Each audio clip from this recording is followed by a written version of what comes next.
Breaking right now on the story, exclusive news sound here on Fox from our reporting in a discussion with the Pima County Sheriff, who is now hitting back at the claim that he held back any key evidence from the FBI in the search for Nancy Guthrie. Remember that we are now on day 13, that this woman who is beloved by her family has been out there and no one knows where she is. She disappeared from her home in the middle of the night nearly 2 weeks ago. Savannah Guthrie, as you remember, has said that her 84-year-old mom has complications with, quote, her health. Her heart is fragile. She lives in constant pain. She is without any medicine. She needs it to survive, and she needs it not to suffer. So obviously there are just so many concerns about her health and her ability to be comfortable if she is out there somewhere, which her family certainly hopes she is. So the FBI says that the suspect captured on Nancy's door cam, they're trying to figure out more information, and we're still waiting for a sketch. We believe, through a number of avenues that they will eventually produce some kind of sketch for people to look at. But here's what we know right now. The individual is between 5'9" and 5'10", and has an average build. Much of that you could tell by looking at this video, but given the brick size and the stones on the floor, they've been able to come up with a little bit more specific, specs for this person. He's wearing a black 25-liter Ozark Trail hiker backpack in the video. That brand is exclusive to Walmart, so that's helpful too in terms of doing data, retail information and crossing who bought this backpack, when it was last bought, with other items that he may have been carrying. So we have not confirmed the exact time that he was captured on that video, but we do know that Nancy Guthrie's Ring camera disabled at 1:47, and you can see him struggling with that camera, trying to cover it up there in the video. So we believe it's roughly around that period. That was 1:47 or thereabouts.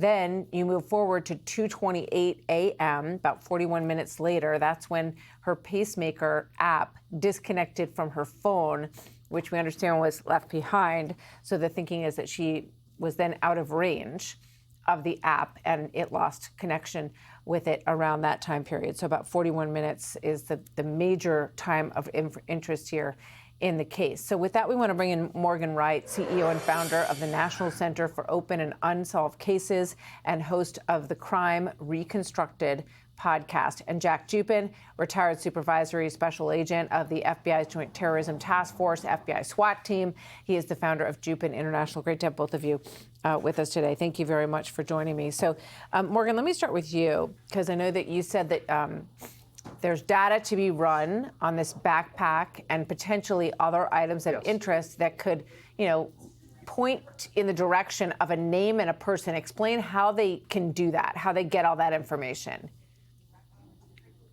Yeah, Martha, one of the things I did first is I scanned, I took a look how many stores there are in the Tucson area. There's 17, but what you do, you narrow it down behaviorally based upon the person, the suspect, the information. And so, but out of that, and Walmart has cooperated with law enforcement on so many cases, but even if you pay cash, you take that backpack, you run it across the scanner, assuming that it's been bought and not stolen, but you run it across the scanner, that SKU registers, that data is collected, the date, the time, the transaction, the lane, the register.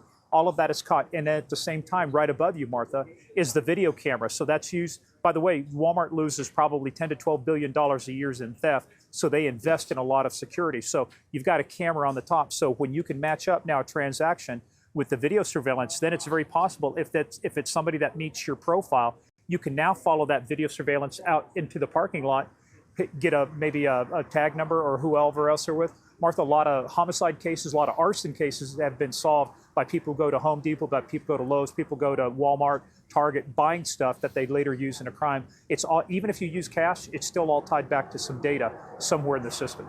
Yeah, we sometimes bemoan the fact that there are cameras everywhere, that our phones are keeping track of every single thing we do. But in this situation and in other similar situations, investigators are thankful for the just myriad of information that they can get off of all of this. I want to go to you, Jack, and I want to play this from Harvey Levin, who is talking about the fact that there is a frustration in this investigation that they don't have, speaking of that, any video of a vehicle, a van, they believe a gray van is what we've heard that they're looking for, coming in or out of this neighborhood. They seem to be frustrated by that. Watch this from Harvey.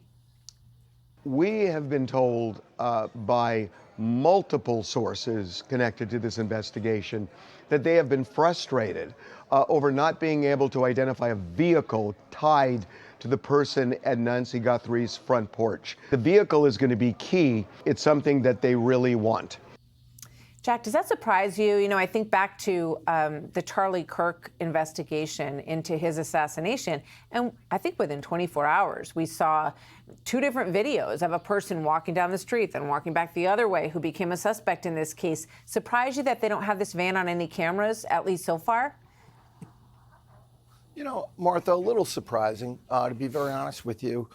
It's surprising, but it's not. I've done investigations where, like you just mentioned, we've solved them in 24 hours. But there's other investigations that we went on and on and on and on. I mean, if you want to even date back to like the Sidney Riso kidnapping of Exxon, where these took weeks. It didn't happen overnight.